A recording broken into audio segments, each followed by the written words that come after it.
Today marks Autism Awareness Day, and at the downtown Leahy Mall, many people came together to celebrate.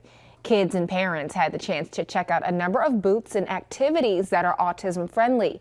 Wendy Anderson with the Autism Action Partnership has a son with autism. She says she admires his compassion and unique abilities.